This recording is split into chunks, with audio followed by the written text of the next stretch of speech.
All right, for Algebra 2 today, we're doing lesson 2.6, Graphing Inequalities. All right, remember inequalities are when we have the less than, greater than, less than or equal to, or greater than or equal to. So any line in a plane divides the plane into three sets of points. We have the line itself and two half planes. Okay, so we have one on each side of the line. So if you, like this kind of makes me think of, if you think of like the Canadian border as a line, okay, it divides North America into Canada north of the border and the United States south of the border. We call it the Canadian border. Do you think that and then we have the Mexican border south of us. But in Mexico, maybe they call it the US border. And in Canada, maybe they call it the US border. But it's that border is the line, okay, in between the two. So some things to know about inequalities. If it is less than or equal to or greater than or equal to, we're going to graph it with a solid line. Okay, when we've done this with inequalities on the number line, we use the closed circle and the open circle. Now we're actually graphing lines instead of points. So if it's less than or greater than, we're going to graph with a dashed line. So it would be a dashed line. And we would still put arrows at the end because it's a line. Okay, then we're going to do some shading. Okay, so oftentimes you can use a test, or you can always, not often, you can use a test point. Typically 0, 0 is a good one if it's available to determine which half plane to shade. So I know that probably is like, what are you talking about? But we actually need to put it into practice and do it, and then it'll make more sense. I say that a lot, I know, but hopefully it's true. Okay, so let's look at example 1. It says to graph x minus y is greater than or equal to -2. And it's got some notes there for us. So first, get it into form to graph. So you can use slope-intercept, or you can find the x and the y-intercept, whichever way you want to do it. And then 2, we're going to choose a test point. 0, 0 is typical. All right, so first up, let's find the x and y intercepts, if you want. So remember, that's just when we plug a point in. So let's put 0 in for x. So we're going to have 0 minus y is greater than or equal to -2. And on the other one, we'd keep x, and we'd plug 0 in for y is greater than or equal to -2. So this is one form we can do. All right, so 0 minus y is going to leave us with -y is greater than or equal to -2. We're going to have to divide by -1 because we can't have a -y. That means we flip our sign. Don't forget. So y is less than or equal to a +2 because -2 divided by -1 is a +2. So we put 0 in for x. So our coordinate here is 0, 2. That's going to give us a coordinate to graph. And I know it says less than or equal to. We're going to get there. All right, so the next one, here we just have x is greater than or equal to -2, right? Because we have the -0.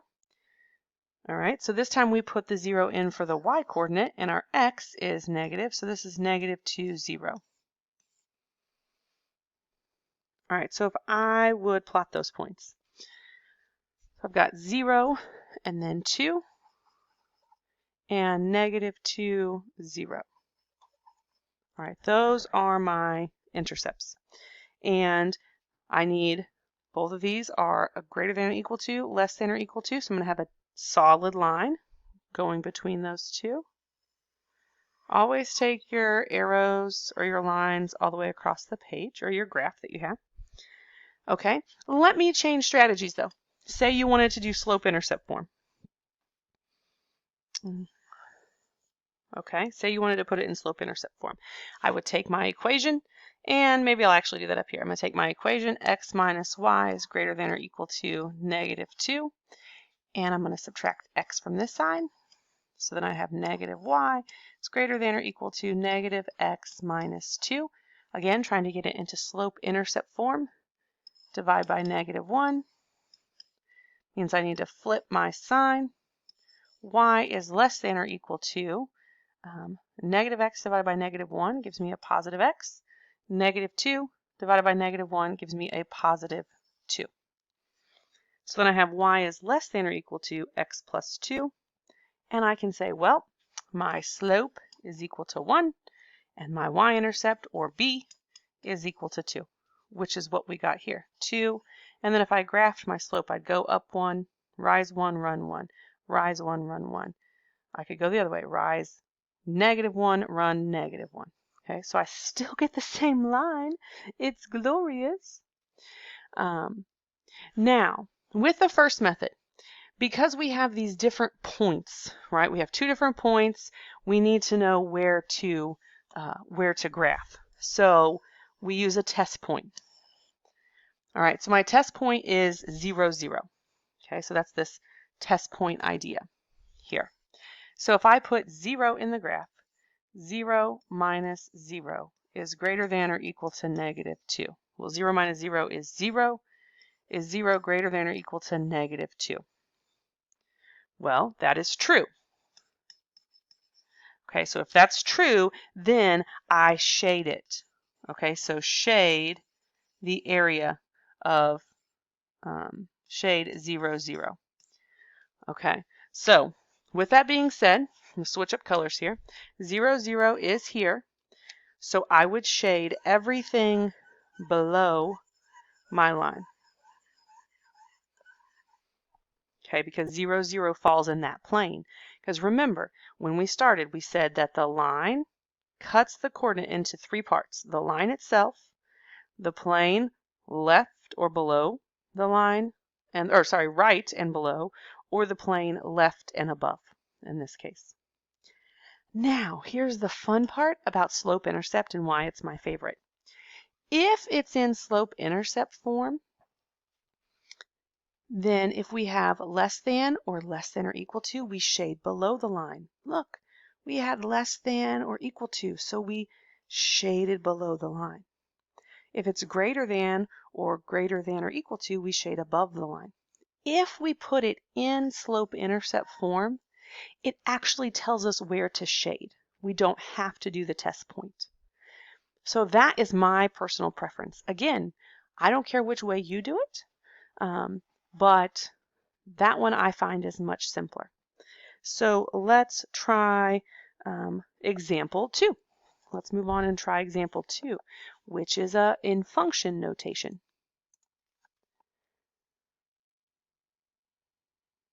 Okay, so in example 2, it says graph f of x equals x comma y such that 3x minus 4y is less than -8. So this time it says solve, use y-intercept form, which is slope-intercept form. 2, graph, reminder, is it a solid or a dash? 3, shade your half plane. And then 4, you can check a test point. You can use that to check. So first up is using it in the y-intercept or slope-intercept form. So we're going to take our equation. 3x minus 4y is less than -8. And we're going to get it into slope-intercept. So I'm going to subtract 3x. So then I'll have -4y is less than -3x minus 8. Remember, I have to keep the minus with that 4y, okay, which is why it became negative. And also remember that slope-intercept is y equals mx plus b. Don't want to forget any of those things. All right, I'm going to divide by -4 on both sides.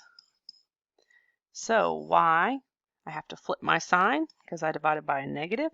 So y is going to be greater than -3 divided by -4 leaves me with a positive 3/4 x. -8, I'm going to take the negative. -8 divided by -4 leaves me with a positive 2, so plus 2. So there's my equation, slope-intercept form. Y is greater than 3/4 x plus 2. So my slope is 3/4. My y-intercept, or my b, is a positive 2. So I'm ready to graph. So y-intercept is 2. I'm going to rise 3, 1, 2, 3, run 4, 1, 2, 3, 4. I'm going to go the opposite. I'm going to rise -3, 1, 2, 3, and run -4, 1, 2, 3, 4. Okay. Now I have to think, is it solid or dashed? It's greater than, so it's going to be a dashed line. And I'm going to extend that on a little bit past my, needs to at least go to the edge, but we can extend it. Okay. Now, the shading part. It says y is greater than. So I'm going to shade the numbers that are greater than. So if my y is, if my y value is 3, right, I'm going to shade the ones that are greater than. So I shade above the line, right? Greater than, we shade above the line. Now, let's pick a test point. So if we use 0, 0 again, because it's easy to plug those in. Okay, that's going to be our test point. So we'd have 3 times 0 plus, oh, sorry, minus. Okay, because I'm just plugging it in this original equation. So 3 times 0 minus 4 times 0 is less than -8. So 0, 0 is my test point. 3 times 0 is 0.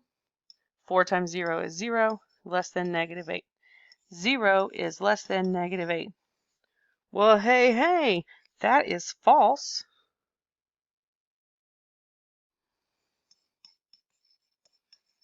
So it should not be shaded. Okay, so let's go check 0, 0. Right, here's 0, 0. It's not shaded. So we did it correctly. Okay, that is kind of exciting stuff. All right, the next note says absolute value equations can be graphed the same way. Okay, so it's very helpful that they can be graphed the same way. So let's flip over and check out example 3. I bet it's going to be an absolute value. Bottom. Bing. It is. Okay, so example 3. Graph y is greater than the absolute value of x minus 2 plus 1. All right, if you remember from last week, let me straighten this up. It's crooked. If you remember from last week, we talked about how this formula, this is a formula that tells us how to translate absolute values. Okay, remember the formula for it was, we had like the parent function and then we had the translation.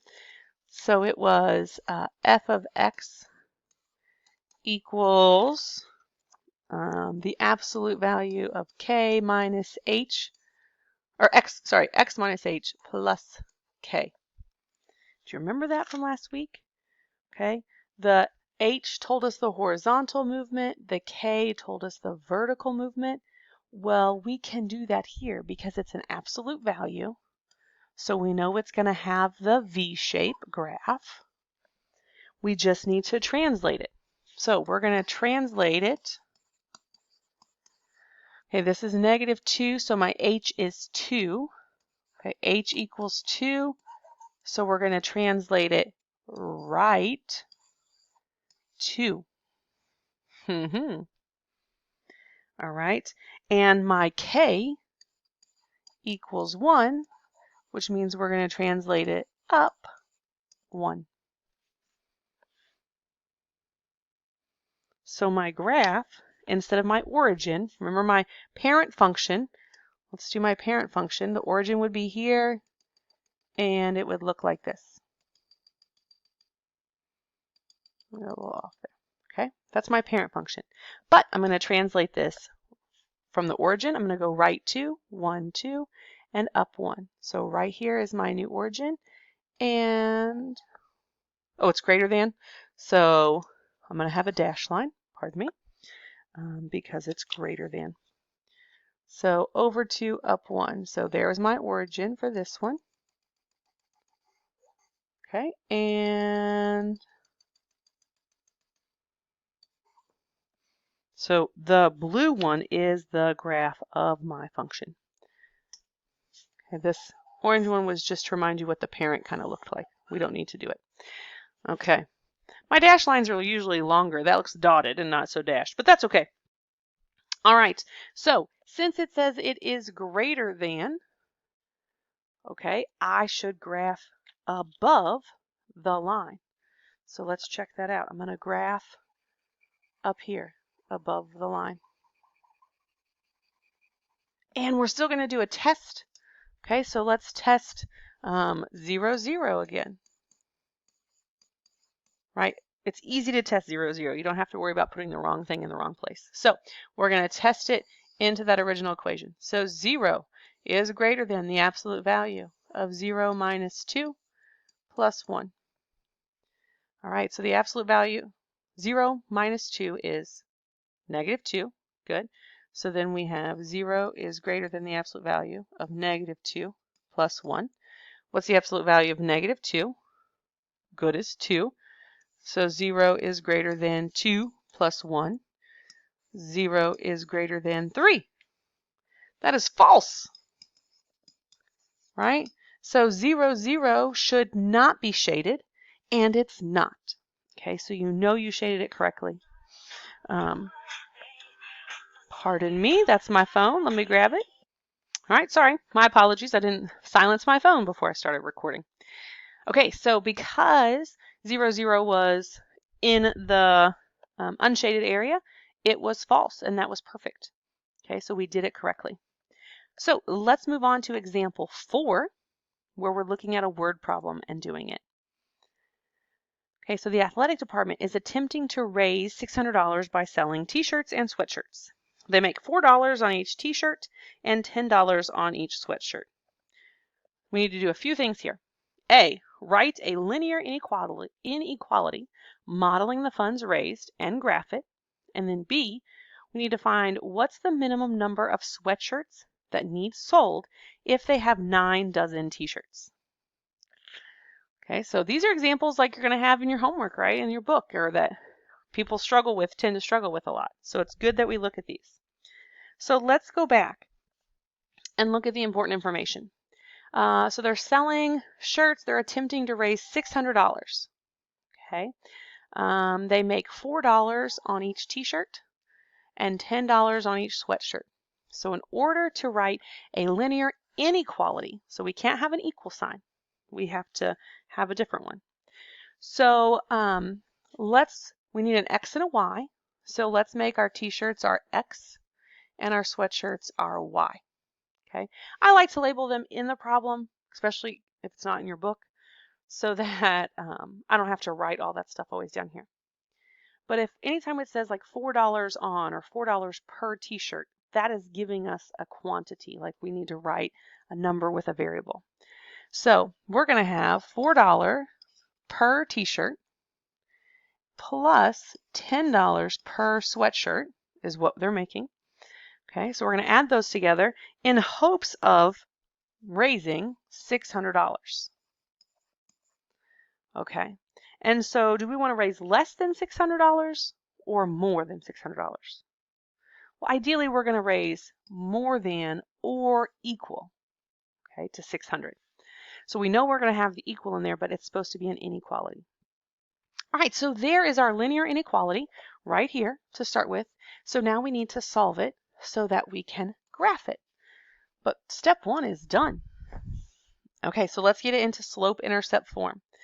Minus 4x on both sides leaves us with 10y is greater than or equal to negative 4x plus 600.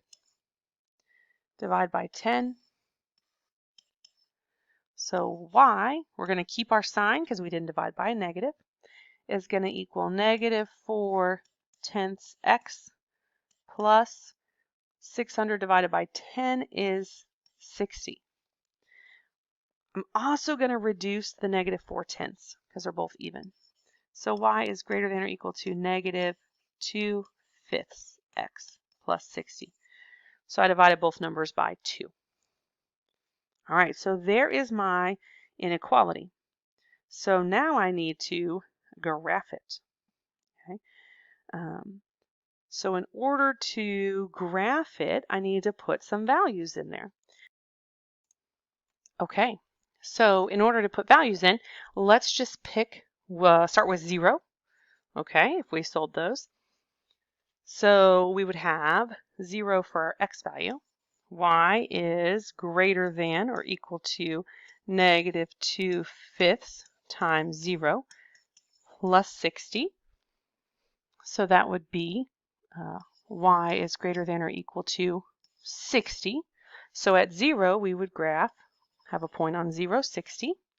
And let's say we picked 100 for our next one. So y is greater than or equal to negative 2/5 times 100 plus 60. So y is greater than or equal to negative 2/5 times 100. I can do some canceling. 5 divided by 5 is 1. 100 divided by 5 is 20. So this is going to be negative 2 times 20 is negative 40 plus 60. Y is greater than or equal to 20. So at 100, we would have 20 shirts. So we can see that our line is decreasing, okay, for what we would need. So we've got it graphed. Now it says, what's the minimum number of sweatshirts that need sold if they have 9 dozen t-shirts? All right, so we're gonna do some fun math there as well. So what's the minimum number of sweatshirts? Sweatshirts, okay, is what we need if we have 9 dozen t-shirts. All right, so let's think. 9 dozen, I'm gonna put DZ in, equals how many shirts? Because our formula is set up for shirts, the number of shirts, not dozens of shirts. So 9 times 12 is 108 t-shirts. Okay. Well, if that's the case, t-shirts are the x value. So we're going to put it here. This is our x. So we need to put that into our equation. Y is greater than or equal to negative 2/5 times 108 plus 60. All right, so I can't do any canceling. If you have your calculator, feel free to use it, because negative 2/5 of 108 is a negative 43.2. Okay, plus 60. So y is going to be greater than or equal to negative 43.2 plus 60, which is 16.8. All right, so we cannot sell a decimal of a shirt. Like, we can't sell 8/10 of a shirt. So what's the minimum number of sweatshirts that need sold if they have 9 dozen t-shirts? Well, y has to be greater than or equal to 16.8. So that means 17. Okay, they have to sell 17 sweatshirts. Okay, because we had to go with a number greater than 16.8. So they have to sell at least, and we should also put that, at least 17 sweatshirts. Okay, awesome. All right, give that on your own a try. The first ones, you just have to describe how to shade the inequality. Like, is it going to be a solid or a dashed line? Is it going to shade above or below? That kind of thing. And then graph the next part. You guys will do awesome at it. I'll see you tomorrow.